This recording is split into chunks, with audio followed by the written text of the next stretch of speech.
The wind howled across the dusty plains of Kansas, carrying with it the echo of the auctioneer's voice and the desperate murmurs of the poor souls waiting to be sold. The year was 1889, a time when life was cruel for those who had no family, no name, and no protection. Among them stood two young girls, Eliza, aged 16, and her sister May, barely 12, clutching each other's hands as men with cold eyes looked them over like cattle. Their dresses were torn, their faces pale from hunger, but there was fire in their eyes, a quiet defiance that refused to die. $2, a rough voice called from the crowd. Heads turned toward the man who had spoken. He was tall, broad-shouldered, his coat worn but clean, his face half-shadowed beneath a wide-brimmed hat. His name was Luke Anders, a solitary rancher who had come to the auction only to sell his old plow horse. Yet when his eyes fell upon the trembling girls, something inside him shifted, something buried deep beneath years of silence and loneliness. The auctioneer smirked. $2 for both, any higher? No one answered. The room was quiet except for the creak of boots and the girls' soft, fearful breaths. Sold, the auctioneer shouted, slamming his gavel. Luke approached slowly, taking out 2 crumpled bills. The girls stared at him, their jaws set tight. When he reached for them, Eliza pulled her sister back and snapped, "You'll regret this, sir. We won't obey you." Luke's eyes softened. "Good," he said quietly. "I ain't looking for obedience, just safety." They didn't believe him, of course. Why would they? Every man they'd known since their parents died had used kindness like bait. But Luke said nothing more. He just led them to his wagon, tossed his coat over their shoulders, and drove toward the fading sunset. The journey to his ranch was long and silent. The girls huddled together, whispering about escape, while Luke focused on the road. When they reached the small wooden cabin nestled among the hills, they were surprised by how humble it was. No servants, no fancy furnishings, just a few tools, a hearth, and a single bed. "You can sleep inside," Luke said, unloading the wagon. "I'll take the barn tonight." Eliza frowned. "Why would you do that?" "Because you don't trust me yet," he replied simply, "and that's fair." For a moment she didn't know what to say. She just watched him disappear into the night, the glow of his lantern flickering through the cracks of the barn wall. That first night, the girls stayed awake, expecting him to burst through the door. But he never did. He left food on the table, water by the fire, and a note written in careful handwriting. "Eat when you're ready. You're safe here." Days turned into weeks.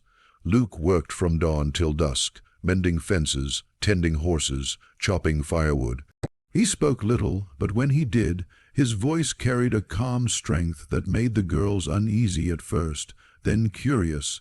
May began to follow him around the ranch, asking endless questions. "Why do the horses like you so much? Why don't you have a wife? Why did you buy us?" Luke would smile faintly. "Guess I just don't like seeing people treated worse than animals," he'd answer. Eliza stayed distant. She helped with chores but avoided him, always ready to grab her sister and run. Yet she couldn't ignore the truth. He never raised his voice, never touched them without reason. And every time May laughed, he smiled as if hearing music for the first time. One evening, a storm rolled over the plains. Lightning split the sky, and thunder rattled the cabin walls. Luke rushed to secure the animals, but the wind was too strong. One of the horses broke free, panicking in the rain. Without hesitation, Eliza ran into the storm to help. "Girl, get back!" Luke shouted as lightning flashed, but she didn't stop. Together, they wrestled the terrified mare back into the barn. By the time they were done, they were both soaked to the bone, shivering and breathless. Inside, Luke lit a fire. Eliza stood there, dripping water onto the floor, eyes wide as she said softly, "You could have left me out there." "I ain't that kind of man," Luke replied, "and you ain't that kind of girl. You're braver than most men I've known." Something in her heart shifted then. She didn't smile, but she didn't look away either. As spring turned to summer, the ranch began to change. Flowers grew where the girls planted them. the cabin filled with laughter and the smell of fresh bread.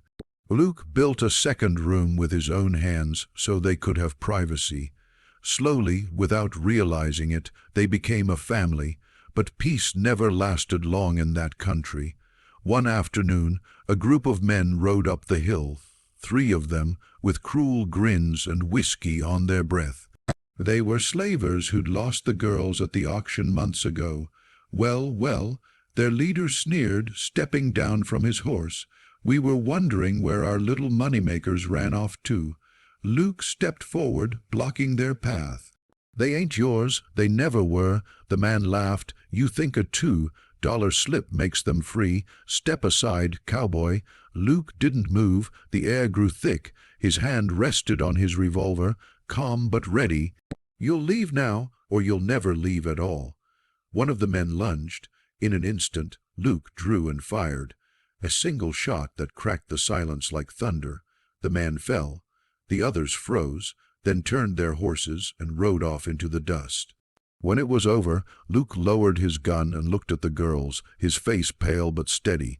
You're safe now, he whispered. Eliza ran to him then, tears streaming down her cheeks. Why did you risk your life for us? He looked at her gently.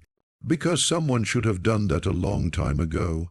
That night, as the sky turned golden over the plains, Eliza and May sat beside Luke by the fire. For the first time, they weren't afraid. You remember what we said at the auction? Eliza asked quietly. You'll regret this. We won't obey. Luke chuckled softly. I reckon you were half right. I don't regret it, not for a second, but you sure didn't obey much either. She smiled for the first time, small, genuine, and full of gratitude. Maybe that's why we survived. Luke nodded. Maybe so. The fire crackled. The wind whispered through the open window. For a man who once lived alone, and 2 girls who'd lost everything, the world had finally grown a little warmer. And though none of them said it aloud, they knew one truth clear as day. Sometimes family isn't found by blood, but by kindness, courage, and the price of $2 crumpled at an auction that changed everything.